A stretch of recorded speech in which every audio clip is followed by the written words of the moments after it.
दोस्तों, पाकिस्तान में जो आइनी बहरान पैदा हुआ, पंजाब असम्बली के डिप्टी स्पीकर ने जो पाकिस्तान मुस्लिम लीग काफ के 10 मेंबरान के हवाले से चौधरी शुजात हुसैन साहब के लेटर पर जो रूलिंग दी, उस हवाले से जो सूरत हाल पैदा हुई है, बज़ाहिर एक सादा सा सिंपल सा ये कॉन्स्टिट्यूशनल मसला लग रहा था जो कि आला तरीन अदालत में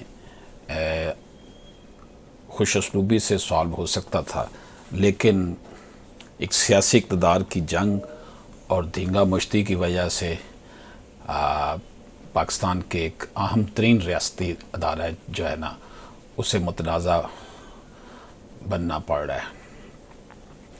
जनाब चीफ मिनिस्टर जो पंजाब के हैं, खा वो हमज़ा शहबाज हों या परवेज़ इलाही हों, हैं तो पाकिस्तानी, इसी मुल्क के बाशिंदे हैं। दोनों का पॉलिटिकल बैकग्राउंड है, दोनों ही एक दूसरे के लिए किसी वक्त में काबिल कबूल थे, बल्कि अभी पाकिस्तान मुस्लिम लीग ने आखिरी हद तक कोशिश की कि आप हमारे कैंडिडेट बन जाएं तो हम आपके साथ मिल जाते हैं। तो गोया कि कोई इतना बड़ा मसला नहीं था, लेकिन कौमी वक़ार और मुल्क की मईशत जिस तरीके से उसकी धज्जियाँ उड़ रही हैं, पूरी दुनिया में ये तमाशा बना हुआ है।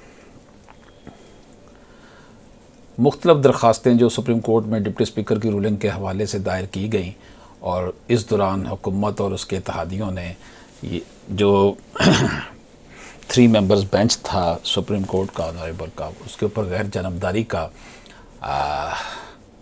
कि ये गैर जानबदारी से काम नहीं कर रहा, जानबदारी से काम कर रहा है, और अदम एतमाद की और फुल कोर्ट बनाने की इस्तदा की, जिसे honourable supreme court of Pakistan ने मुस्तरद कर दिया और कहा कि यही बेंच समाअत जारी रखेगा। उनका कहना था कि इस वक्त 2 और ऑनरेबल जजेस सुप्रीम कोर्ट के मौजूद हैं, बाकी क्योंकि छुट्टियां चल रही हैं इसलिए नहीं हो सकता। इस तरह ये मामला उन्होंने कहा जी सितंबर में चला जाएगा, जबकि मामला जो है वो इस तरह का है कि इसे जल्दी सॉल्व किया जाए।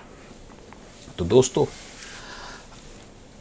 Honourable supreme court of Pakistan के सामने जो लीगल क्वेश्चन था कि अरकान असम्बली को पार्टी का हेड जो है वो इंस्ट्रक्शन दे सकता है या नहीं दे सकता, इस मामले में हुक्मरान पार्टी और पाकिस्तान तहरीक इंसाफ जो थे वो अपने मौक़िफ़ पर डटे हुए थे।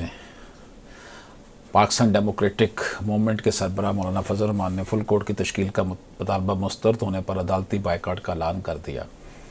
यूँ जो 3 रुकनी बेंच था उसके सामने पेश नहीं हुए। हुकूमती रहनुमा इस हवाले से सुप्रीम कोर्ट के एक पिछले फैसले का भी जिक्र करते हैं, जिसमें पार्टी सरबराह की हिदायत पर वोट ना देने वालों को नाअहल करार दे दिया गया था, जबकि अपोजिशन इसकी तशरीह से मुतफिक नहीं। पाकिस्तान तहरीक इंसाफ के जो की आला लीडरशिप है, उन्होंने ये जो कार्रवाई का बायकाट किया अदालती का, उसको उन्होंने कहा कि ये नापसंदीदा फेल है। दोस्तों, इस वक्त जो है पाकिस्तान की माशी सूरत हाल इतनी बिगड़ी हुई है, डॉलर का रेट इतना हाई हो चुका है, इस वक्त पाकिस्तान की तमाम पॉलिटिकल फोर्सेस को, तमाम अदारों को कौमी यकजहती को फ़रोग़ देने के लिए एक दूसरे को बर्दाश्त करना चाहिए। काफ लीग के 10 वोट जो मुस्तरद कर दिए गए थे, जो इस बुनियाद पर किए गए थे कि चौधरी शुजात हुसैन के ख़त की बुनियाद पर शुमार नहीं किए, क्योंकि उन्होंने अपने अरकान को हदायत की थी कि वो इमरान खान के उम्मीदवार को वोट ना दें। इस पर झगड़ा शुरू हुआ। सुप्रीम कोर्ट का एक साबका फ़ैसला बना जिसकी दोनों पार्टियां अपनी अपनी मर्ज़ी की तशरीह कर रही हैं। इससे मुल्क में पहले से जारी सियासी बहरान मज़ीद संगीन हो गया है। इन हालात में जबकि honourable supreme court of Pakistan ने परवेज़ इलाही साहब के हक़ में फ़ैसला दे दिया है, अब आने वाले वक्त में जजों पर जो इतराज़ है वो नामुनासिब है। ये रीत जो है वो बड़ी ख़तरनाक हो सकती है, इसलिए तमाम पॉलिटिकल स्टेक होल्डर्स हैं, पाकिस्तान की इकॉनमी के जो स्टेक होल्डर्स हैं, पाकिस्तान की सियासत के जो स्टेक होल्डर्स हैं, उन्हें अपने अपने तई इस कौमी यकजहती के फ़रोग़ के लिए जो है ना वो कोशिश करनी चाहिए। और ये जो फ़ैसला आया है कि इस वक्त इनके हक़ में आ गया, पहले उनके हक़ में आ गया था, तो जब इमरान खान हुकूमत नहीं छोड़ रहे थे फिर उनका जो डिप्टी स्पीकर था उन्होंने जो रूलिंग दी थी वो फिर सुप्रीम कोर्ट ने उसे नल एंड वाइड कर दिया था। अब लेकिन बाद में जो पीटीआई के एमपीएस को डी नोटिफाई कर दिया गया कि उन्होंने वो लोटा बने हैं। तो बहरहाल ये मामला चलते रहेंगे, न जाने कब हमारे पॉलिटिशियंस जो हैं वो बालग नज़री का सबूत देंगे।